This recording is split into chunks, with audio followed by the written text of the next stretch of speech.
Surgery కంటే hospital bill అంటేనే భయం. అదే మధ్య తరగతికి అందుబాటు ధరలో వైద్యం. Medistar hospitals. సో అయితే మరి ఇంత జీవితం మీరు చూసుకుని వచ్చి మీరు సాయి భక్తిలో మునిగి ఎప్పుడైనా సాయిబాబాని దర్శించుకున్నారా? ఎస్, నా తమ్ముడు చనిపోయాడు 1990 April 14th. It was new years, Tamil new years day. చాలా అందంగా ఉంటాడు. నా కొడుకు ఎవరిలాగా ఉంటారంటే వాడే ఎగ్జాక్ట్ జెరాక్స్ నా తమ్ముడు, చనిపోయిన తమ్ముడు. అప్పుడు తాతయ్య బ్రతికే ఉన్నారు. మా తాతయ్య ఆయన మైలాపూర్లో ఉంటారు కాబట్టి ల్యాండ్ లైన్ నుంచి ఫోన్ చేసి తెగ తిట్టాను ఆయన్ని. బాబా ఫోటోని ఇలా తోసేశాను. నువ్వు దేవుడా, నువ్వు కాపాడుతానన్నావు, ఏం చేసావు, నా తమ్ముడు ఏం చేశాడు అని ఇలా అకాలంగా ఏడవచ్చాను. చాలా బాగుండేవాడు, చనిపోయాడు. 1990 జరిగింది ఇది. 3rd డే పాలు వేస్తారు కదా గ్రేవ్లో, శ్మశానంలో పాలు వేస్తారు. చనిపోయిన 3వ రోజు ఫస్ట్ టైం బాబాని నేను చూశాను. అప్పుడు అంతకుముందు తిట్టినప్పుడు తాతయ్య అన్నారు, బాబా చంపలేదు, నా మాట వినమ్మా, నీకు అర్థం అవుతుంది అన్నారు. అప్పుడు మటుకు తాత కూడా ఒక్కొక్కసారి ట్రాన్స్లో మాట్లాడతారు, ఒక్కొక్కసారి మామూలుగా మాట్లాడతారు నాతో. వాళ్ళు మాత్రం తాతయ్యలాగా చెప్పారు.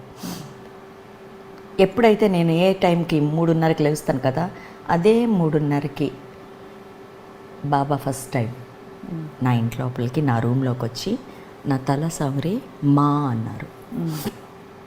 హూజ్ యువర్ మదర్ అన్నాను నేను. నువ్వే 7 జన్మలుగా నువ్వు నా తల్లి. లాస్ట్ జన్మలో నువ్వు ఒక cow in a Brahmans house, నీ పాలు తాగే నేను పెరిగానమ్మా అన్నారు. నేను నీ తమ్ముని చంపలేదు, 6 ఏళ్ళ తర్వాత నేనే నీ కడుపులో పుడతాను అన్నారు. 1994 ఎండ్ October 29th ఒక్క రోజులో నా పెళ్లి జరిగింది. 96 ఆయన చెప్పిన ఆ రోజు 1990 నా తమ్ముడు చనిపోయాడు April 14th. 96 I deliver Sai. ఎగ్జాక్ట్గా ఆయన చెప్పారు, 6 ఏళ్ళ తర్వాత నీ కడుపులో పుడతా అన్నారు. 6 ఏళ్ళ తర్వాత సాయిని కన్నాను. ఒకే బిడ్డ నాకు. 11th డే పుణ్యాజలం అంటారు తెలుసా, తెలుగులో ఏమంటాం మనం? పుణ్యవచనం. ఆ పుణ్యవచనం చేసేది అందరిని ఎలా ప్యూరిఫై చేస్తారు. తాత 5 o'clock నన్ను కాల్ చేశారు. 5:30కి ఆ టెంపుల్ ఓపెన్ చేస్తాం, మైలాపూర్ టెంపుల్, బయలుదేర్రా అన్నారు. అప్పుడు ఇంకా స్నానం అవ్వలేదు, నాది సిజేరియన్ డెలివరీ. సాయి కుట్లు కూడా విప్పలేదు, కుట్లు ఉన్నాయి సిజేరియన్. సాయిని తీసుకుని కార్లో వచ్చాను నేను. వాళ్ళు మాత్రం డ్రైవ్ చేశాడు. తాత గుడిలోకి వస్తుంటే తాత ఇలా దిగి వచ్చారు. గుడిలో అడుగు పెట్టే ముందు తాత నా చేతిలోంచి సాయిని తీసుకున్నారు, తీసుకెళ్ళి బాబా ఒళ్ళో పడుకోబెట్టారు. 7 వెండి బిందెలతో పాలు మామూలుగా ఎలా అభిషేకం చేస్తారో సాయి మీద వేశారు. సాయి ఇలా కళ్ళు తీసి బాబాని చూసి నవ్వుతున్నాడు. బాబా ఇలా చూసి సాయిని నవ్వుతున్నారు వంగి. ఇది కళ్ళ ముందు జరిగి చాలామంది, వాళ్ళ అరుణ కూడా ఉంది, ముచ్చల అరుణ, తన బాబా డివోటీ, ఆ టెంపుల్కే వస్తుంది ఎప్పుడు. సో చాలామంది ఉన్నారు వాళ్ళ ఇది చూసిన, విట్నెస్ చేసిన పీపుల్. సో ఇంతకన్నా భాగ్యం ఏం కావాలి. బాబాని నేను చూశాను. I know his fragrance, I know his fingers are smooth lovely pink fingers. ఆయన నన్ను సవరించింది ఇంకా నాకు గుర్తుంది.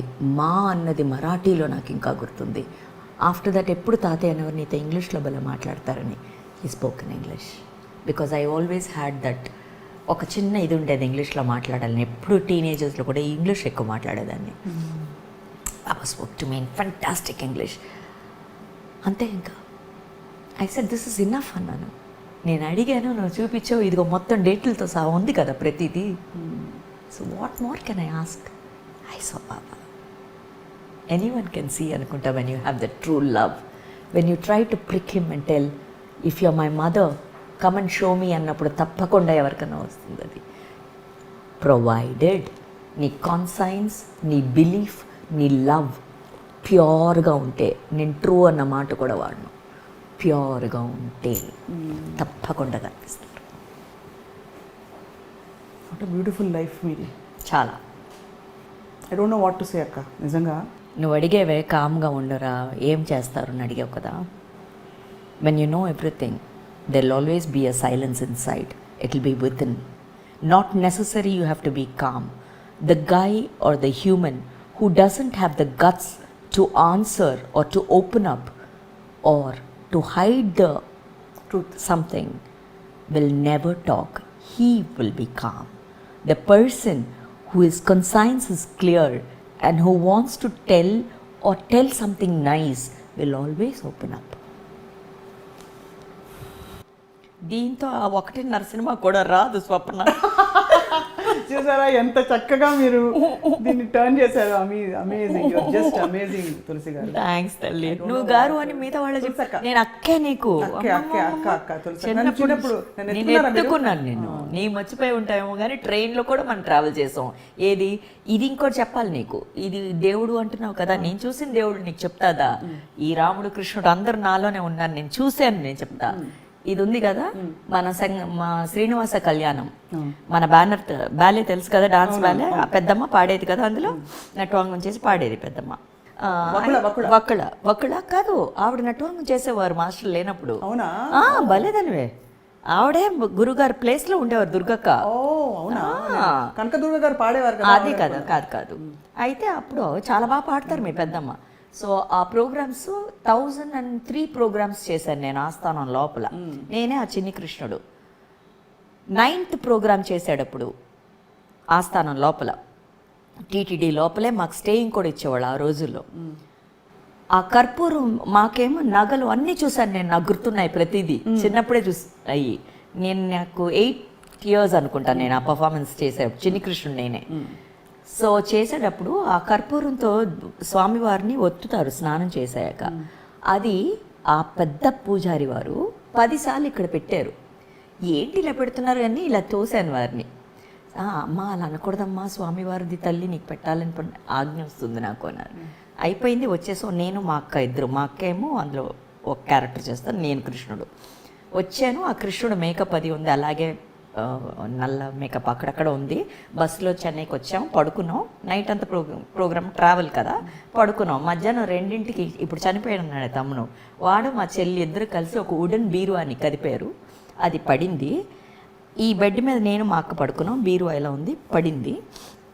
మా అక్క దొర్లి వెళ్ళింది కిందకి, నేను ఇలా ఉన్నాను. అక్కి లోపలికి వెళ్ళింది. ఇక్కడ కన్ను మాత్రమే పోలేదు. అప్పుడు అది కాపాడాడు అక్కడ అని తెలిసింది. ఈ కుట్లు వేసేప్పుడు అన్నాడు, ఈ పిల్ల చాలా లక్కీ, కన్ను పోవాల్సింది ఎగ్జాక్ట్గా ఇక్కడ దాకా ఉంటుంది చూడు కుట్లు. అండ్ ఐ సెడ్ ఇంతకన్నా ఏం కావాలి? ఎప్పుడు ఆ కనెక్ట్ ఉంది స్వప్న, ఎప్పుడు ఉంది ప్రతిదీ. ఇంకొక మలయాళం షూటింగ్లో ఇది లండన్ వెళ్ళి వచ్చాను నేను. అప్పుడు ఇది ఏమంటారమ్మా దాని పేరు, అక్కడ నుంచి ఇక్కడ timing difference, what you call that? Time zone difference, jet lag ఉండింది. సో అది మోహన్ లాల్ సినిమా అప్పు అని. వాళ్ళు నైట్ పెట్టారు షూటింగ్, అప్పుడు మనకు అది డే ఇది కదా అక్కడ. సో డైరెక్ట్గా ఇక్కడికి వచ్చేసాను. పరిగెట్టుకొచ్చుకొని ఒక గ్లాస్ డోర్ ఇలా ఓపెన్ చేసుకుని హ్యావ్ టు రన్. ఆ నిద్దట్లో ఏమైంది, వాళ్ళేమో అసలు ఊరుకోరు, మలయాళంలో గబగబా తీసేస్తుంటారు సినిమా. పరిగెట్టుకొచ్చాను, డోర్ లోపల పెట్టేశాను చెయ్య. ఆ డాక్టరు, పక్కన ఉన్న డాక్టరు ఆర్డినరీగా ఏమీ వేయలేదు. వాళ్ళు ఒక స్టిచెస్ వేసేటప్పుడు, ఎంత లక్కీ నువ్వు, ఈ వెయిన్ కట్ అవ్వలేదు నీకు, కట్ అయితే చనిపోతాను. తర్వాత తెలిసింది నాకు, ప్లస్టమ్ అయ్యి అనుకుంటాను ఎప్పుడు. చెప్తుంటే అసలు నాకు అదే అంటాను. అందుకే I'm able to connect with everything. ఇప్పుడు ఏదో ఒకటి నన్ను అలా చూసుకుంటూనే ఉందే, అప్పుడు నేను దాన్ని చూసుకునే బాధ్యత నాది అని జాగ్రత్తగా ఉంటాను ప్రతిసారి. ఒక్క మాట కూడా ఇలా మాట్లాడి నేను ఎందుకు వచ్చింది, అది వెళ్ళి వడ్డీ సమేతంగా నాకే కదా రావాలి. ఈ ట్రావెల్లో నా పిల్లలు ఉండొచ్చు, నా అన్నతమ్ములు ఉండొచ్చు, నా ఫ్యామిలీ ఉండొచ్చు, నా బంధువులు ఉండొచ్చు, ఎవరో హర్ట్ అవుతారు కదా, అమ్మో వద్దు మనకు అదంతా. ఇదొక్కటే చాలా బ్లెస్డ్ లైఫ్ అక్కడ. అండ్ మిమ్మల్ని మాట్లాడడం మా అందరికీ blessing, because you have reinforced essence of life. లేదు తల్లి, నాకు ఎందుకో నువ్వు అంటే చాలా ఇష్టం. నువ్వు అనుకున్నప్పుడు నేను ఎప్పుడు అనుకునేదాన్ని, కొన్ని ఇంటర్వ్యూస్లో అడుగుతూ ఉంటారు, మీరు జాతకాలు చెప్తారంట కదా, మీరు చెప్పింది జరుగుతారా, ఎందుకు I never got that.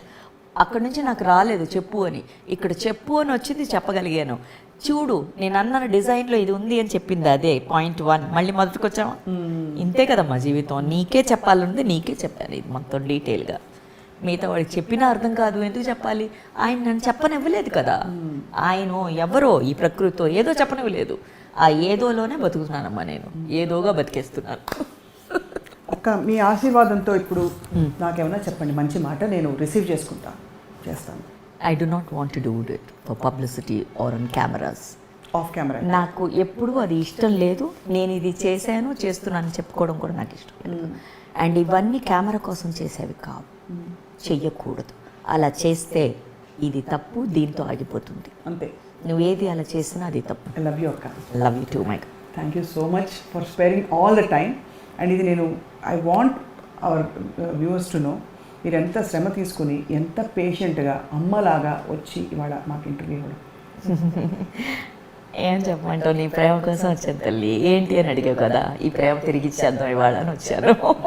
Thank you so much అక్క. థ్యాంక్ యూ తల్లి. అండ్ మీరు అలా వెలుగుతూ మీరు అలాగే తులసి మొక్కలాగా అందంగా ఎల్లప్పుడూ కళకళలాడుతూ ఉంటారని చెప్పి ఆశిస్తున్నాం. Thank you so much. అది మనసు నిండిపోయింది కాబట్టి ఇంకా ఏమి ముగింపులు ఏమి ఉండవు, ఇది కొనసాగింపు మాత్రమే. మళ్ళీ కలుద్దాం తులసి గారిని, అద్భుతమైన విషయాలు తెలుసుకుందాం. Thank you all for watching.